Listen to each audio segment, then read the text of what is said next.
Pregnancy is a natural process, so if it's not happening or if it's not sticking, something is missing. After having a family member go through infertility and experiencing a miscarriage myself, I realized how little support and education women have around infertility. I want to change that. I'm Dr. Jane Levesque. I'm a naturopathic doctor and a natural fertility expert. Tune in every Tuesday at 9 a.m. for insightful case studies, expert interviews, and practical tips on how you can optimize fertility naturally. If you've been struggling with infertility, pregnancy loss, women's health issues, or you just want to be proactive and prepare yourself for the next big chapter in your life, this show is for you. Hey, ladies, today I want to talk to you about estrogen dominance in males. And so what I'm going to need you to do is probably forward this podcast to your male partner and see if it resonates for him, because my husband has been struggling with estrogen dominance. And I'm cautious to say estrogen dominance because I think a lot of it is in relation to what's happening with testosterone for the males. But this is something that my husband has been struggling with, and I'm seeing a lot more men struggling with estrogen dominance. So I have my kombucha, I grabbed my drink, and today I'm going to try not to go on too many tangents, but I want to break down what estrogen dominance looks like in males. I am coming back from vacation in Hawaii with my family, and of course, I got to see a lot of men without their shirts on, and I think it is astounding how many men have estrogen dominance or estrogen displacement without really realizing it. And as soon as I say it, I think men get offended. Nobody wants to have, as a male, you do not want to have high estrogen levels because you know that's associated with muffin tops and man boobs. And everybody wants to have healthy levels of testosterone. And this is not just important for when you're going out and able to take your shirt off and feeling confident in being able to take your shirt off and not worry about what you look like. But of course, as a natural fertility expert, when we're seeing the imbalance in men in their estrogen, in comparison to that testosterone and what else is going on, it is impacting the quality, the quantity, and everything about the sperm.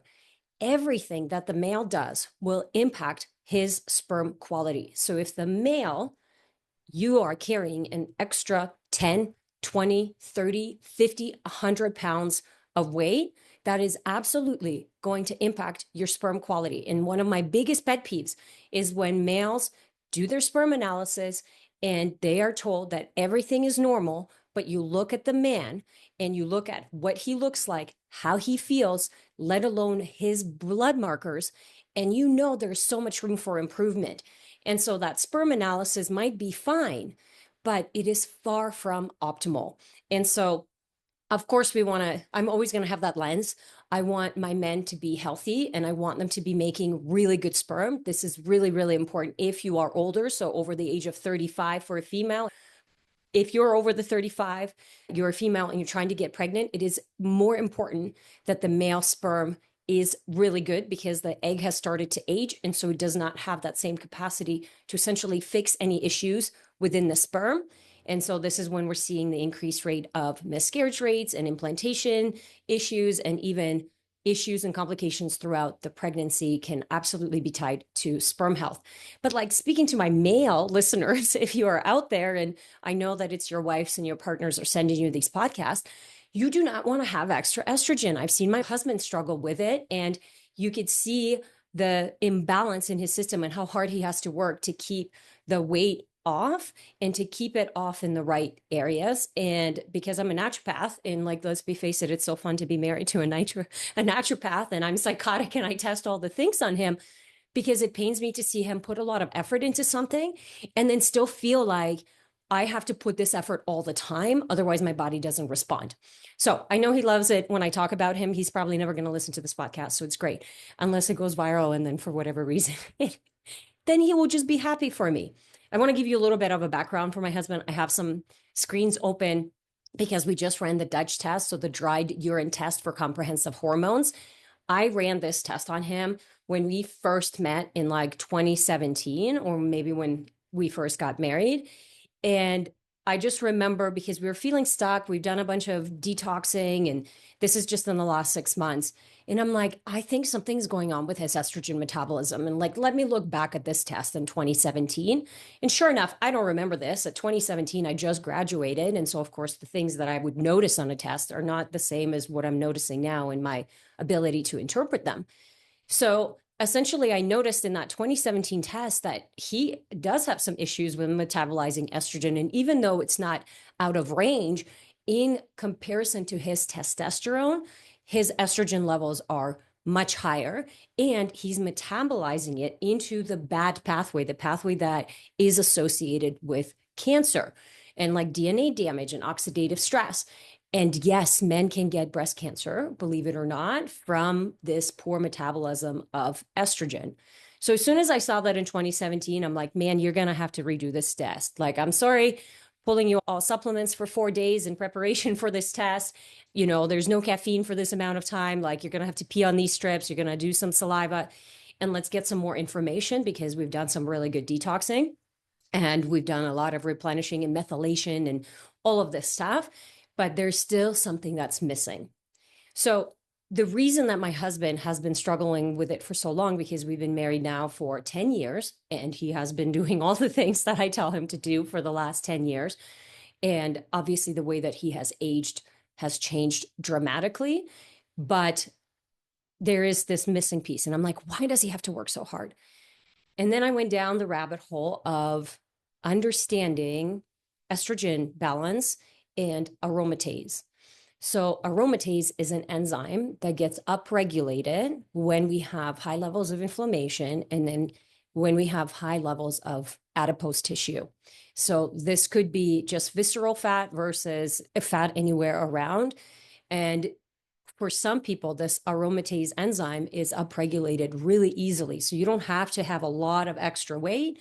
You might just have an extra 10 pounds, which is the case for my husband. And that aromatase enzyme will be upregulated. What does this aromatase enzyme do? Well, instead of keeping the testosterone around, so we make testosterone from cholesterol and then goes into pregnenolone and then DHEA, and it feeds down, the steroidogenesis pathway. When we have this aromatase enzyme upregulated, the testosterone doesn't get to hang around and it gets converted into estrogen.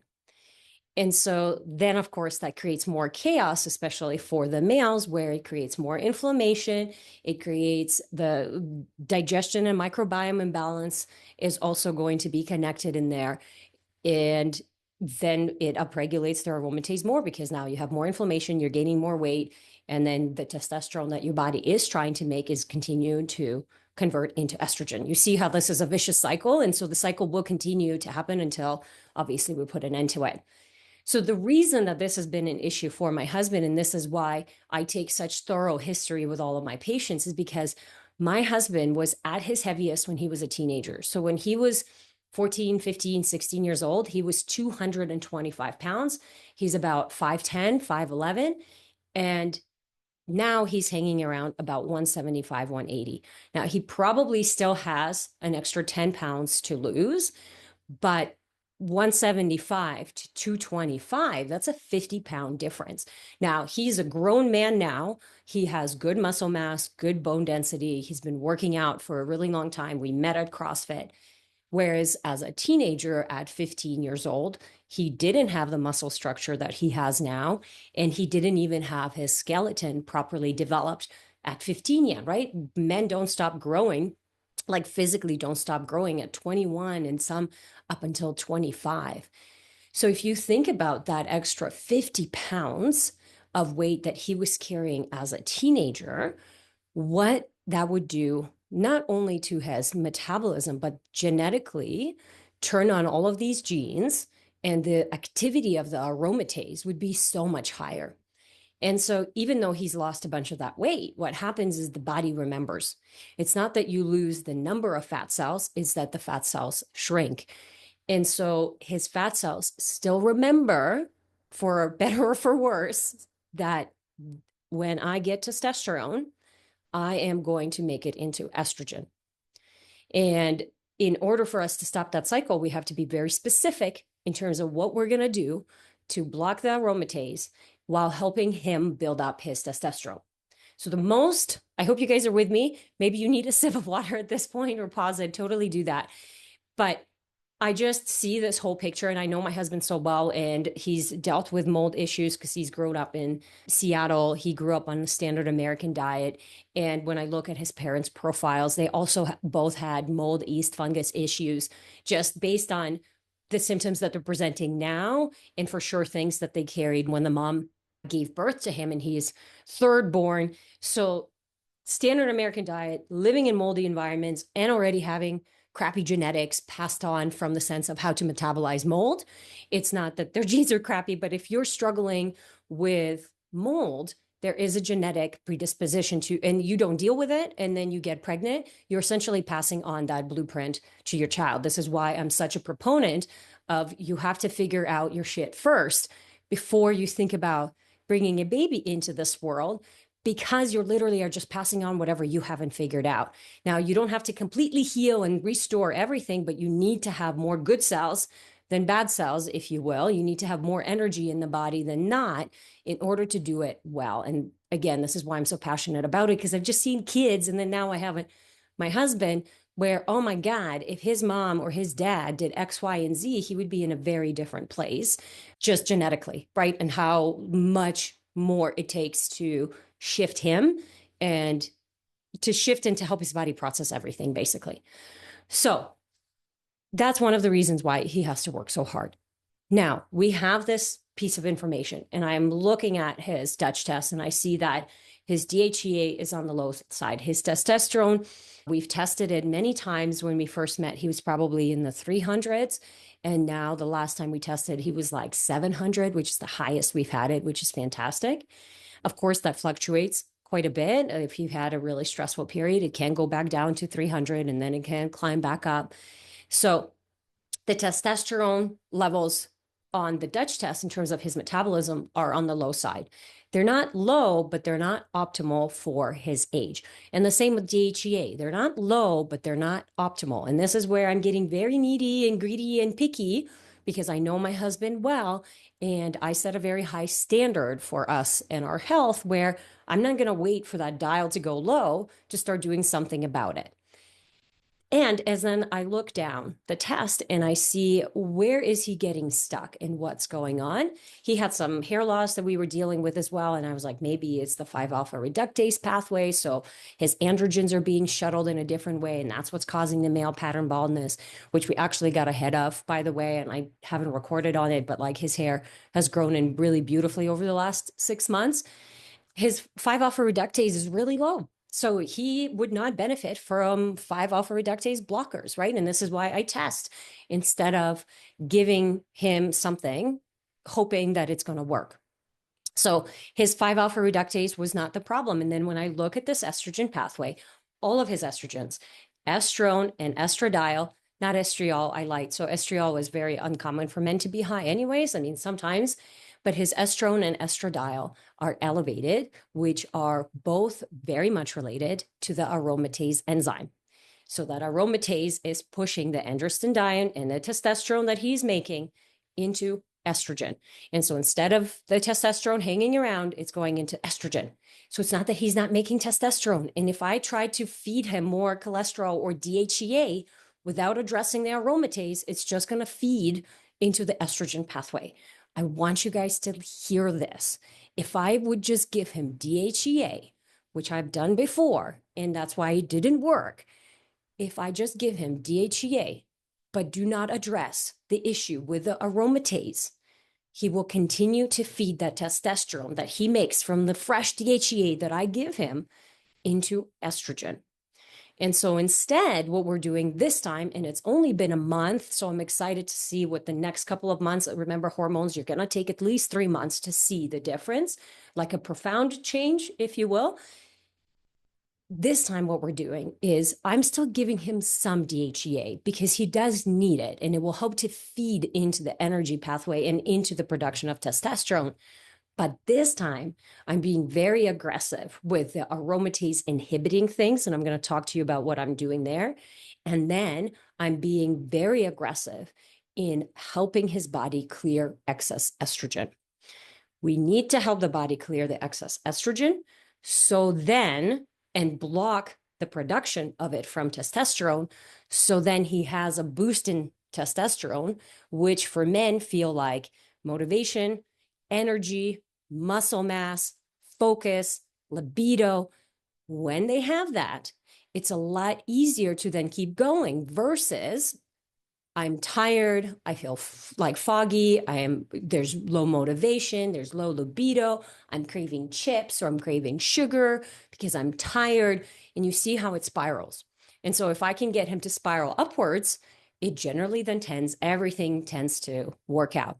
So for estrogen, because I have a lot of testing on him, this is what I feel comfortable doing with him. And I am going to retest in 4 months.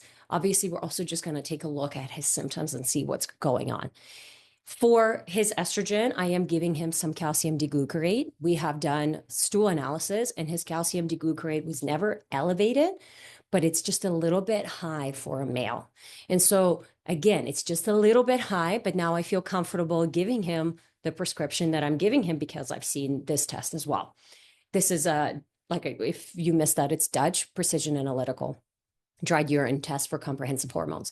So I am giving him some calcium d-glucarate to essentially help break down of estrogen and making sure that he's not recycling it.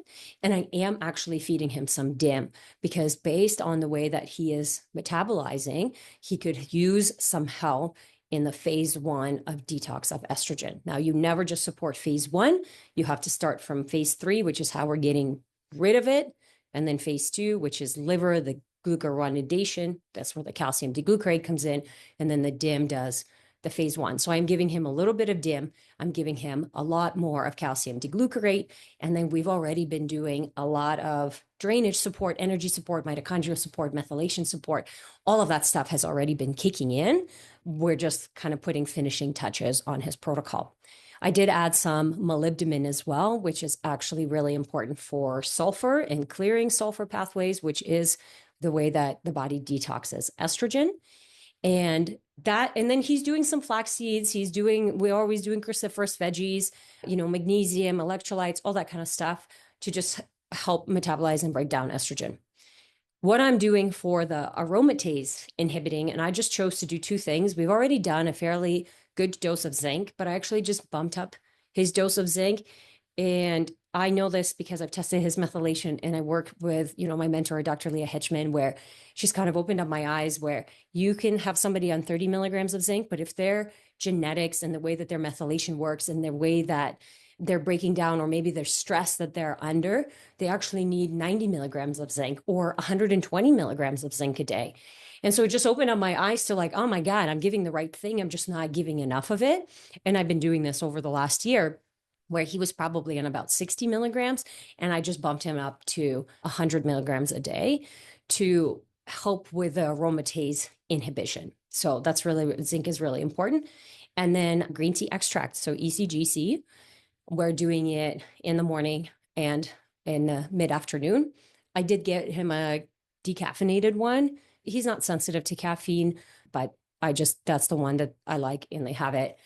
And that is a really powerful blocker of aromatase as well. And it will give energy. It's also an antioxidant, and it also does help with some microbiome balances, like helps to feed Akkermansia, which is a really important bug for inflammation and mucosal lining and just a healthy gut microbiome. And like I said, I have him on a bunch of stuff to support methylation. So I don't want you to think that this is the only thing that I'm doing. He is taking amino acids at nighttime to help him sleep. And he's doing some taurine and other amino acids, carnitine to help with energy production, and B vitamins, and, beautiful drainage support, curcumin, all of this stuff. Like I said, I know him probably the most just because I've done so much testing and I literally live with him and I know how his system and body responds to things. But this is what we're doing. I will keep you updated in terms of the progress. So far, within the first 2 weeks, the biggest thing that he noticed is for sure more energy, more libido, like right off the bat. It was like DHEA does wonders for him. I did put him just on 25 milligrams of DHEA because I feel comfortable doing that because I'm blocking the aromatase and because I'm helping clear the estrogen, but his libido noticeably went up. And then And it's funny because it's one of those things where you don't feel like the libido is an issue until it's more. And then you're like, oh, this is where your libido should be. So libido went up, energy went up, and he actually finally started to lose weight. So every time he tries to lose weight, if it's just 10 pounds, he has to do a lot. I mean, a lot. Like he can't slip anywhere. As soon as he slips, the body just gains weight. And that's where I'm like, that's not right. That's not the way that it should. Like you should be able to bounce, a weekend or whatever, a meal out and not have to worry about every little thing. So the energy is going up and then the libido is up and then the weight.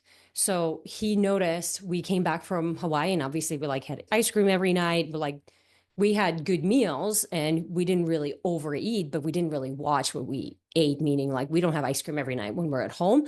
I came back 5 pounds heavier. He came back the same weight. And then that as he left, which is, I think, says a lot for going on vacation. And then like the adjustment period for sure there's some more inflammation that you're holding into, but like 5 days later he's like, oh, this is the lowest I've hit in the last 2 months, despite the fact that 2 months before I was trying to lose weight and I couldn't hit this 175 mark or whatever. So I can already see that the body is losing inflammation and there's more energy in the system. This is only 2 weeks on supplements. Okay, so I want to make sure you guys understand that this isn't after 3 months. After 3 months, I will tell you what happens. But 2 weeks, this is really great progress. And so we are just going to keep doing it and watching and seeing how his body responds. But I'm excited to unveil this kind of new piece of the puzzle. And what I will say is never underestimate what happened to you. And as a teenager, as a baby, as a kid, the environment that you grew up in, and what your parents passed on. I don't say this from a place of blaming. Like there's a lot of stuff that my parents passed on, but like I never hold anything against them because it's like, I didn't even know this until a year ago. How are they supposed to know this? Or until 5 years ago, whatever. So please don't look at this as a place where you're blaming your parents, more from a understanding. I'm like, why is he struggling so much? And then when I put these pieces together, I was like, oh my God, you were 225 at 15, which is basically as if he was like 245 now. That's crazy. Of course, you would have high levels of inflammation and this aromatase enzyme be inhibited. And then I know that you have some mold strains that are estrogenic, which means they create hormone chaos for him. And so, yes, we're working on getting rid of the mold, and we've absolutely gotten rid of a bunch, but we also have to help his body process this extra estrogen and block it. So we're like reteaching the body of how to manage testosterone and what it's like to be with testosterone instead of reverting it back, instead of converting it into estrogen. So I hope you guys find it helpful. Please send it to your male partners. I think they'll find it fascinating, especially if your dude is data driven, where my guy, like I do not give him anything until I show him results. Because if I show him this and I'm like, look, obviously he doesn't have any issues taking things now, but if I show him and I go, you have high estrogen, like we need to deal with this.